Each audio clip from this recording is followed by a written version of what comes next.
Hey y'all! So I'm going to start off by letting you know right off the bat, I am going to be reading from an article a lot of the time through this video, and it's going to be a bit of a long one. This video is my thoughts on that survey that happened a little while ago. Well, not a survey, an article that was written a while ago. It was written on December 8th, 2017 by Lara Witt. Now, I read this pretty much on the day it came out, or within like 2 days of it coming out. I meant to make a video about it, but I was in a pretty big transitional period at that point. So, better late than never. As a queer femme of color, I keep close relationships with people who go beyond allyship. They're true accomplices in the fight against white supremacy, queerphobia, and misogyny. If you're not going to support marginalized folks, then we can't be friends. Oh, good! Let alone date. The personal is political. Now, right off the bat, great. I didn't want to be friends with you, Lara Witt, because I've seen your Twitter. You seem like an absolute monstrous cunt, okay? I'm just gonna be right up front with that. She talks about allyship. Do you know what an ally is? That is somebody who is not the marginalized group who puts their all into supporting that marginalized group. I know a couple of allies. I don't like them. I avoid them at all costs. They're awful people. They're mean too. Holy cow, I can't believe how mean allies are. Allies are the same people that were wearing the Time's Up pins at the Golden Globes. All these men, these creepy men, walking around wearing these Time's Up pins in their visual allyship. One of them being, of course, Aziz Ansari, who I have a video about from a few days ago. Let's continue.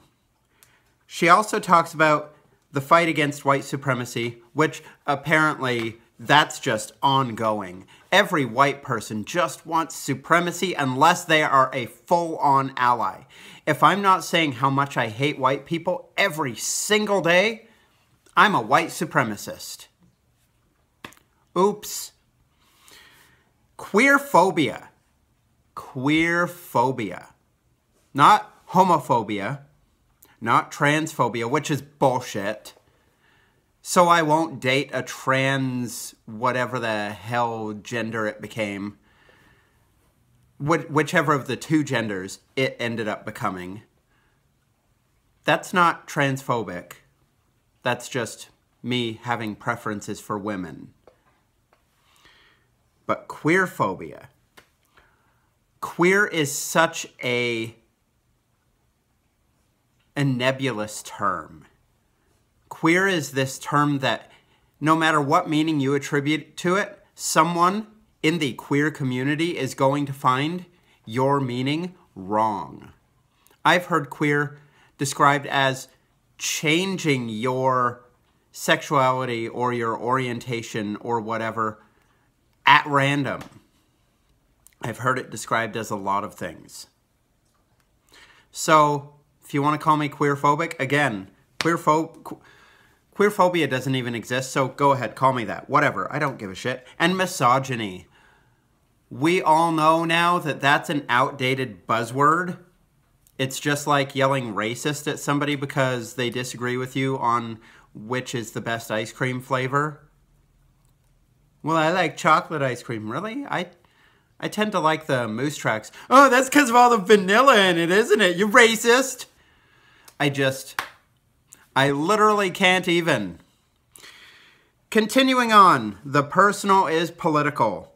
Beyond the lovely cushioning, happiness, and support that we receive from our platonic relationships, which is all they're going to get, which are in all honesty soul-feeding and essential. Feminists also date each other. But there are questions we have to ask before we get close to someone. The following list of questions is applicable to all relationships, certainly not just cisgender, heterosexual ones. Cisgender, the moment somebody brings out the word cis, that's C-I-S. It used to be a word meaning comfortable in skin. Now it's just thrown onto the front of some other thing just to, essentially to make any straight person look bad. Number 1, do you believe that Black Lives Matter? Before reading, yes, I do. Black lives do matter. Now, that being said, some black lives don't, just like some white lives don't, just like some brown lives don't. Pretty much all yellow lives matter. They're just pretty much spot on people. They got their shit together. Except when they're in the People's Republic of China and they're running over children and then rerunning over them to make sure they're dead so they don't have to pay their hospital bill. That's pretty messed up, and so maybe their lives don't matter. But even they don't think their lives matter, so it's not my fault.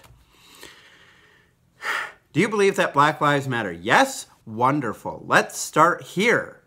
There are 3 categories that are non-negotiables for me. An understanding of race, class, and gender. Not everyone understands how these 3 can be insidious, systemic, and intertwined. But anyone who doesn't take the time to learn how systemic racism works isn't going to care about how racism affects me or people who are darker skinned than I am. I don't want to have laborious discussions where I have to prove to someone that white privilege or non-black privilege exists. If they are willing to learn and listen and make the space to decenter their whiteness, if they are white, that's a good place to start. Okay, well, how about decentering your coloredness, shall we say, because I'm not sure absolutely what you are.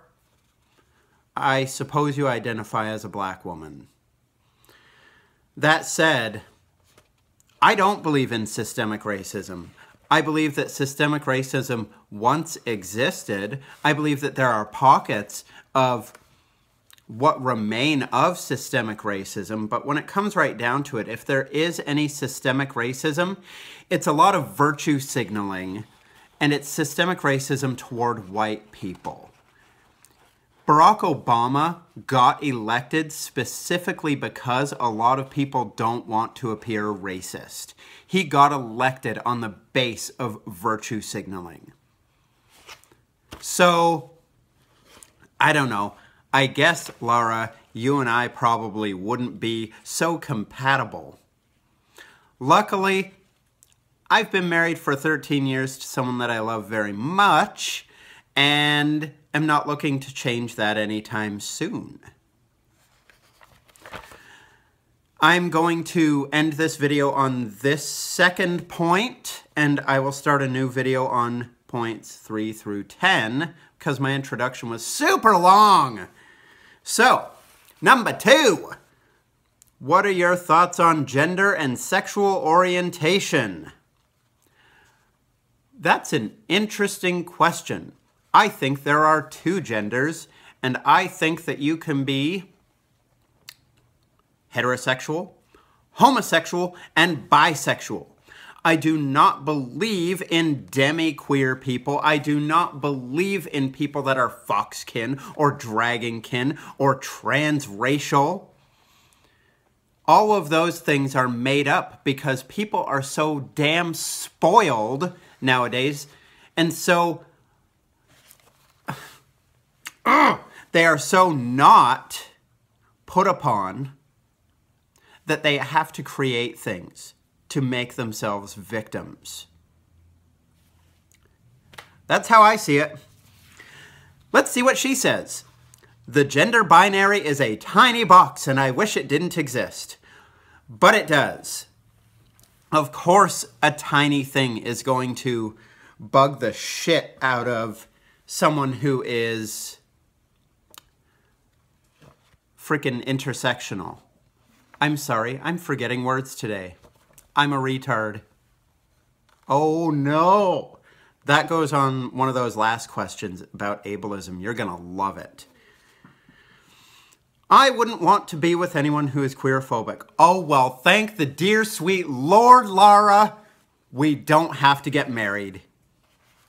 That makes me very happy. One out of many important elements to dismantling patriarchy is to abolish gender roles as well as the limited understanding that we have about sexuality and gender itself. I can't imagine being with someone who is transphobic. As a feminist and woman of color, it would be a betrayal of what I stand for.